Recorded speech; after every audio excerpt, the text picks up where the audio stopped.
जो मशीन है वो यहाँ पर काम करेंगी और जो अवैध हिस्सा है उसको यहाँ पर ढहाया जाएगा। आगे का हिस्सा है उसको 15 फीट ढहाया जाएगा, पीछे का जो हिस्सा है उसको 10 फीट ढहाया जाएगा। और जैसा कि आप देख रहे हैं कि सड़क पर जो रैंप है वो भी कम से कम 10 फीट से ज़्यादा का बनाया गया है। 5 फीट का यहाँ पर बगीचा बनाने के लिए फेंसिंग की गई है, इसको भी यहाँ से हटाया जाएगा।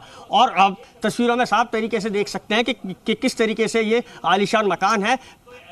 जेडीए ने 72 घंटे का समय दिया था सामान निकालने के लिए, लेकिन 72 घंटे के बाद भी यहाँ पर सामान निकालने के लिए कोई भी नहीं पहुँचा, जिसके चलते अंदर एक स्कूटी भी खड़ी हुई है, एसी लगे हुए हैं, पूरी फिटिंग हो रखी है मकान की, पूरा फर्नीचर मकान के अंदर ही है। कोई भी यहाँ पर उनका रिश्तेदार जो था वो यहाँ पर सामान निकालने के लिए नहीं पहुंचा और जिसकी की मियाद भी पूरी हो गई। और अब जेडीए ट्रिब्यूनल ने भी आदेश दे दिए हैं अवैध निर्माण को तोड़ने के लिए और इसी कार्रवाई को अंजाम देने के लिए यहाँ पर जो पुलिस। पीएमईजीपी योजना के तहत 10 लाख लोन लेकर क्या अपना खुद का बिजनेस शुरू करना चाहते हो? इसे लेने के सीक्रेट्स को जानना चाहते हो तो फ्रीडम ऐप को अभी डाउनलोड कीजिए। अधिकारी हैं और जो जेडीए के इंजीनियर हैं उनका यहाँ पर आना शुरू हो गया है। जी अनूप, आप बात करिए, जो अभी अधिकारी हैं आप बात करिए और तस्वीरें भी दिखाते रहिए, उनसे पूछिए कि ये कार्रवाई कितनी देर में यहाँ पर शुरू हो जाएगी, क्योंकि सामान अभी ऑलरेडी अंदर है। इन चीजों के हिसाब से क्या समय लग सकता है अभी कार्रवाई में, कि माना जाए कि अगले आधे घंटे में जो है यहाँ पर बुलडोजर चलता नजर आ सकता है, क्योंकि मामला बड़ा संवेदनशील है।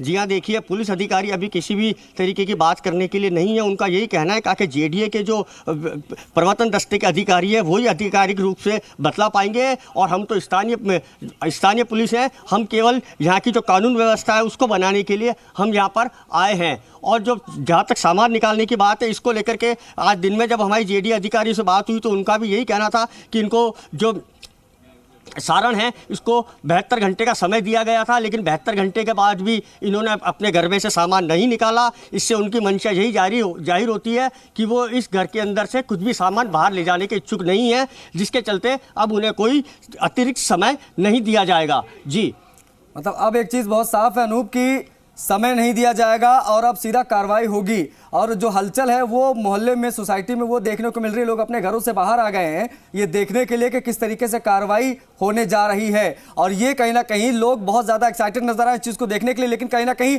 कोर्ट ने ये चीज़ यहाँ पर स्पष्ट की है कि जो भी कार्रवाई होगी उसमें इस चीज़ का विशेष ध्यान रखा जाए कि आसपास के जो लोग हैं वो इससे चोटिल ना हो, उनको कोई जनहानि ना हो, किसी प्रकार का कोई नुकसान ना हो। अब इसको देखते हुए, इसको समझते हुए जो स्थानीय पुलिस है, क्योंकि बाहर जो लोग आ रहे हैं उनको किस तरीके से मैनेज किया जाएगा, क्योंकि जाहिर तौर पर हम देख रहे हैं अभी जो आप तस्वीरें दिखा रहे हैं, लोग घरों से बाहर निकले हैं, बालकनीज पे खड़े हैं, करीब जाना चाहते हैं देखने के लिए कि किस तरीके से कार्रवाई होगी। अब ऐसे में उनको रोकने के लिए क्या कर रही है पुलिस, क्योंकि पुलिस तो चहलकदमी कर रही है। जी हाँ, देखिए बाहरी व्यक्ति को इस जो रजनी विहार कॉलोनी है यहाँ पर आने के लिए मनाही है। रोड के इस मकान तक आने के लिए 3 रास्ते हैं, उन तीनों रास्तों को ही बैरिकेटिंग लगा करके रोक दिया गया है, किसी को भी अंदर आने नहीं दिया जा रहा है। और जिस तरीके से अब जेडीए थोड़ी देर के अंदर इस कार्रवाई को अंजाम देगा उससे यही जाहिर हो रहा है कि किसी को भी सड़क पर आने की अनुमति नहीं दी जाएगी। और एक के बाद एक यहाँ पर पुलिस की टुकड़ियाँ हैं, उनका पहुँचना का सिलसिला है वो लगातार यहाँ पर जारी है। जी, और जो पुलिस है वो बिल्कुल यहाँ पर चाक चौबंद नजर आ रही है। वो किसी भी तरीके का जोखिम लेने को यहाँ पर तैयार नहीं है। रोड को पूरी तरीके से खाली करवा दिया गया है। जो आसपास के मकान वाले हैं वो अपने मकानों से बाहर, जो उनका मकान का क्षेत्र है उसके अंदर ही रह करके इस कार्रवाई को देखने की उनकी भी उत्सुकता बढ़ती ही जा रही है कि जेडीए किस तरीके से इस कार्रवाई को अंजाम देता है। जी ठीक है अनुपा, बने रहिए। 2 तस्वीरें जरा हम दर्शकों को दिखा रहे हैं। बता दें ये पहला एक्शन जो 9 तारीख को आपने देखा था, कोचिंग गिराया गया था और इसका जो निर्माण था ये भी अवैध था, इसको वहां पर ढाया गया था। ये था पहला एक्शन। और दूसरा एक्शन अब से कुछ देर में आप देख लेंगे क्योंकि तैयारियां पूरी हो गई हैं। दूसरे एक्शन की पुलिसकर्मी जो है वो तैनात कर दिए गए। स्थानीय पुलिस का जाब्ता धीरे धीरे बढ़ता हुआ और साथ ही साथ में जो पहली तस्वीर आप देख रहे हैं ये पहले एक्शन की तस्वीर है। किस तरीके से यहां पर इसको यहां गिराया गया था। पेपर लीक प्रकरण, किस तरीके से पेपर लीक हुआ, उसके बाद में इस पर किस तरीके से सियासत देखने को मिली, किस तरीके से इस पर बयानबाजियां हुई, किस तरीके से ब्लेम गेम इस पर खेला गया। लेकिन इन बिटवीन मांग ये उठती रही लगातार कि कार्रवाई हो, बुलडोजर की कार्रवाई हो। और बाकायदा कई नेताओं ने तो यहां तक कह दिया कि उत्तर प्रदेश की योगी आदित्यनाथ सरकार की तरह जो यहां पर भी बुलडोजर चलना चाहिए, तभी पेपर लीक जैसे कांडों पर कहीं ना कहीं विराम लग पाएगा। अब ऐसे में पहली कार्रवाई हो गई है। देखिए किस तरीके से यह मूवमेंट ये गतिविधियां जो हम देख पा रहे हैं, क्योंकि अब से 10 मिनट पहले यहां पर सन्नाटा था, ज्यादा पुलिसकर्मी नहीं थे, लेकिन जैसे ही फैसला आया, फैसला आने के तुरंत बाद ये मूवमेंट हम लगातार देख पा रहे हैं। साथ ही साथ में जो सारण है उसकी तस्वीर हम आपको दिखा रहे हैं, जो मुख्य आरोपी है जो कि फरार है, पुलिस की गिरफ्त से अभी दूर है। परिवार वालों ने याचिका जरूर दायर की थी, कोशिश की कानून से कबड्डी खेलकर जैसे तैसे बचा लिया जाए, लेकिन जेडीए ने बहुत मजबूती के साथ यह दावा पेश किया, पूरी तैयारी के साथ गए और अपने जो तमाम साक्ष्य रहे, जो भी चीजें वहां पर रही, उसको वहां पर पेश किया गया सुनवाई के दौरान। उसके बाद में कहीं ना कहीं ये पूरी सुनवाई हुई। सुनवाई के तत्काल बाद जेडीए ट्रिब्यूनल कोर्ट का फैसला आता है कि जाइए और आप कार्रवाई करिए, जो भी अवैध अतिक्रमण है उसको वहां से हटाया जाए, जो भी नियमों के विपरीत यहां पर चीजें हुई हैं वो वहां पर किया जाए। अब ऐसे में पुलिस जाब्ता जो है आप तस्वीरों में देख सकते हैं वो तैनात कर दिया गया। एक्सक्लूसिव तस्वीरें सबसे पहले हम आपको दिखा रहे हैं। जेडीए ट्रिब्यूनल कोर्ट के आदेश के बाद जो मूवमेंट बढ़ी है रजनी विहार कॉलोनी में जयपुर में, वो हम आपको दिखा रहे हैं, क्योंकि 1.5 करोड़ का पूरा विला है, 3-4 मंजिला ये पूरा विला यहां पर बनाया गया है। अकूत संपत्ति कमाई गई पेपर लीक कांड के जरिए इस तरीके के अपराधों से। उसके बाद में इस तरीके का अवैध निर्माण भी किया गया। अब इसमें तमाम तर्क कुतर्क दिए गए, लेकिन कहीं ना कहीं जेडीए का फेवर, इसमें जेडीए का जो पक्ष रहा वो मजबूत रहा। और ऐसे में अनूप, कुछ अगर आप बात करना चाहें तो आप बात कर सकते हैं अधिकारी से। हाँ, हमारे साथ, जी हाँ, हमारे साथ में बिल्कुल पुलिस अधिकारी यहाँ पर जुड़े हुए हैं। उन्हीं से जानते हैं कि इस पूरी कार्रवाई को किस तरीके से अंजाम दिया जाएगा। मैम, किस तरीके से अंजाम दिया जाएगा पूरी कार्रवाई को? जो भी जिस टीम को जो भी जिम्मेदारी दी गई है वो सभी टीमें अपना अपना काम करेंगी। अभी जेडीए के अधिकारी भी आ चुके हैं, बाकी डिटेल आप वो ज़्यादा दे सकते हैं। जी हाँ, देखिए, जेडीए के जो पर्यवेक्षण दस्ते के जो अधिकारी हैं रघुवीर सैनी, वो अभी यहाँ पर पहुँचे हैं। उन्हीं से जानते हैं कि जो पूरी कार्रवाई इसको किस तरीके से अंजाम दिया जाएगा। हाँ सर, किस तरीके से अंजाम दिया जाएगा? देखिए, जो भी अवैध निर्माण अतिक्रमण है इस भूखंड में, इस निवास में, उसको हम पूरी सुरक्षात्मक एहतियात बरतते हुए नियमानुसार पूर्णता सटीकता से हटाएंगे, कार्रवाई करेंगे।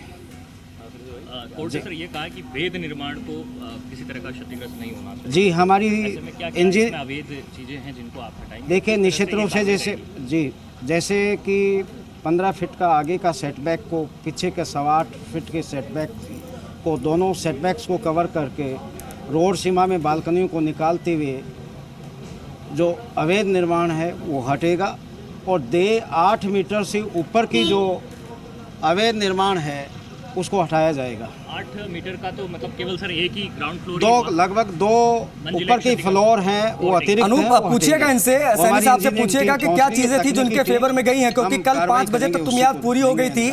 मियाद पूरी होने के बाद कहीं इनको लग रहा था कि दिक्कत फंस सकती है। हो रखा है, पहले हो रखा है, पूरा चिन्हित हो रखा है। इलाके को खाली करवा रहे हैं? जी हाँ, जैसे आप देख रहे हैं, बैरिकेड्स वगैरह कोर्डन करवा रहे हैं और फिर सुरक्षात्मक उपाय अपनाते हुए करेंगे। आज ही किया जाएगा या? जी हाँ, जैसे कि आपने सुना कि आगे का जो हिस्सा है उसको 15 फीट का हटाया जाएगा और 8 मीटर इस भवन की ऊंचाई रखी जाएगी। आप तस्वीरों को तो साफ तरीके से देखते हैं, जेसीबी मशीनों का यहाँ पर आने का सिलसिला जारी हो गया है। इंजीनियरिंग विंग की जो टीम है, एक्सपर्ट्स हैं, वो भी यहाँ पर पहुँच रहे हैं और यहाँ पर मौका नक्शा एक बार फिर से बनाया जाएगा। उसी के आधार पर जेक्स को तोड़ने की कार्रवाई को अंजाम देंगे। जी हाँ, और आप देख रहे हैं कि रघुवीर सैनी हैं, वो यहाँ पर किस तरीके से अधिकारियों को और जो कर्मचारी हैं उनको दिशा निर्देश दे रहे हैं कि कौन किस तरफ से इस जो अवैध निर्माण है उसको ढाने में किस तरीके से अपने अपने कार्य को अंजाम देंगे। जी हाँ, जाहिर तौर पर अनूप, ये तस्वीरें अपने आप में बता रही है, रघुवीर सैनी वही हैं जो भी 2 दिन पहले गए थे और यहीं पर उन्होंने पहुंचे थे अपने पूरे दस्ते के साथ और पूरा नाप जोख यहाँ पर करवाया था। रघुवीर सैनी जी ने वो छत पर भी खड़े थे, उनसे भी दीपक ने, उस वक्त जो हमारे सहयोगी वहाँ पर मौजूद थे, उन्होंने काफ़ी बात की थी। उसके बाद में कहा था वहाँ पर रघुवीर सैनी ने कि मामला बहुत क्लियर है, बायलॉज का उल्लंघन है, बिल्डिंग बायलॉज का, साथ ही साथ में सेटबैक नहीं छोड़ा गया है, तमाम चीज़ें उन्होंने कही थी और कहीं ना कहीं उनके दावे के इतर काफ़ी दिक्कतें हुई सुनवाई के दौरान। कहीं ना कहीं प्रभावित जो पक्ष है उनका भी मजबूती से रखा गया, सुनवाई हुई, लेकिन जो चीज़ें हैं वो निकल कर सामने ये आई कि अब फैसला आया है जेडीए के फेवर में। जेडीए के फेवर में फैसला आया है तो जाहिर तौर पर रघुवीर सैनी वहाँ पर हरकत में नजर आ रहे हैं, साथ ही साथ में पुलिस जाब्ता वहाँ पर बुला लिया गया है और कुछ ही पलों में यहाँ पर एक्शन देखने को मिल जाएगा। लगातार मजबूती से रघुवीर सैनी ये बात कह रहे थे क्योंकि मामला बहुत संवेदनशील है। ये कोई आम व्यक्ति नहीं, इसने पेपर कांड किया है और लाखों युवाओं के साथ कहीं ना कहीं खिलवाड़ किया है। अब ऐसे में ये बहुत अहम था। पीएमईजीपी योजना के तहत 10 लाख लोन लेकर क्या अपना खुद का बिजनेस शुरू करना चाहते हो? इसे लेने के सीक्रेट्स को जानना चाहते हो? तो फ्रीडम ऐप को अभी डाउनलोड कीजिए।